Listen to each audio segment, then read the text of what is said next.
Hello everyone, Carlo here. Welcome to my watch vlog. I'm not a watch expert. This is just me sharing my latest watch finds and my pickups and me just enjoying the hobby. And in today's episode, I have a brand new Seiko. This is the Seiko Antartica Monster watch. That's pretty heavy for the name of a watch, right? But anyway, so we'll unbox it, take a closer look.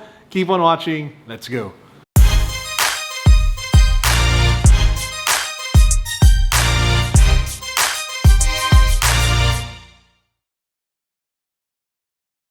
You guys can see it comes in this black Seiko box with blue accents. As I am opening this, can I just say that I'm super happy to be back with you guys again. It's been a minute since the last video, which was a G-Shock. If you guys didn't watch that, it's linked down below. So as you can see, this is the watch itself. And before we get to the timepiece, in the box it says over there, it is from the Prospects line, and it says Save the Ocean, because this is part of the Save the Ocean line of Seiko. And they basically partner with different organizations that conserve and protect the oceans, the seas, and marine life. And this, being the Antarctica edition, has a lot of meaning.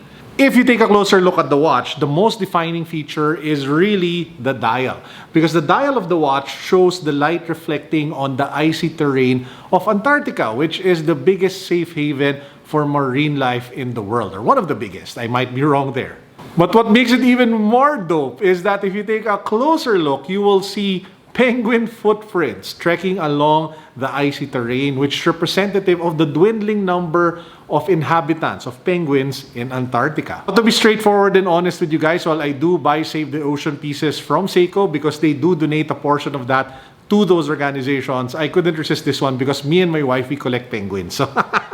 So when I saw this and I saw the penguin footprints, me and my wife just, we're buying that. One for you and one for me.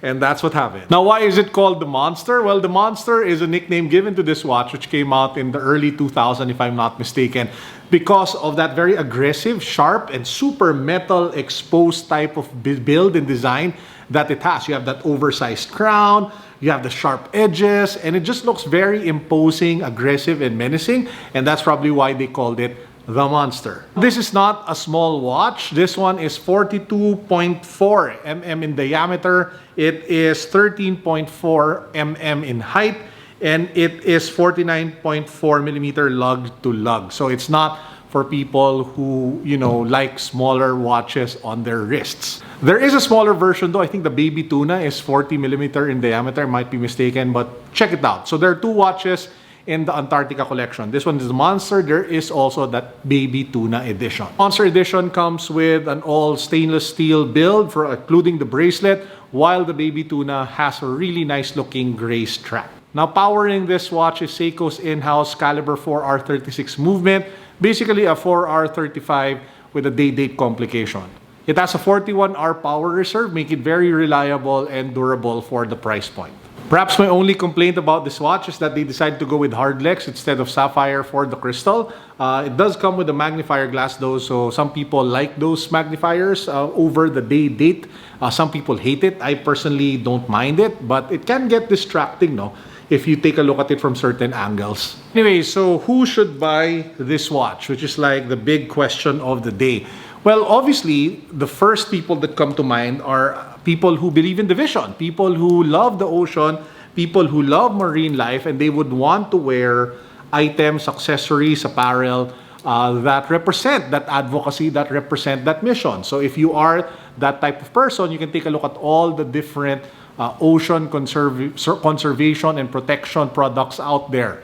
Now, apart from that, there are also people who just love the penguins. So that's me and my wife. So to be honest, that's the real reason. We're Seiko fans. I love Seiko. I love collecting different types of Seikos. And the fact that there are penguin footprints on this watch is just poof. Mind blown, take my money kind of moment for us. That I think is one of the best things about Seiko. I mean, they get a lot of flack because of the quality control issues, or the prices are starting to go higher for some pieces. But I just absolutely love the variety. There is a Seiko out there for everyone. For the anime geeks, for the ocean lovers, for culture buffs. I mean, there's just so many pieces and collections to pick from. And they are able to to connect to so many types of people with their lineup. And the prices, well, admittedly, some are really high. There's still several and a lot that are within reach. And this one, definitely one of my favorite Seiko buys. Penguin life forever. But anyway, so I hope you guys enjoyed this very quick episode. Let me know what you think of the Antartica Seiko watches in the comment section down below. And by no means is it perfect. I do see some alignment issues and some, the usual QA stuff. But the cuteness is enough to make me oversee the, the QA concerns. But yeah, let me know your thoughts in the comment section down below. This is Carlo signing out. Thank you for watching. Thank you for keeping with me, for staying with me on this watch journey of mine. And I look forward to doing more videos for you guys in the months ahead. Peace, God bless, what's up?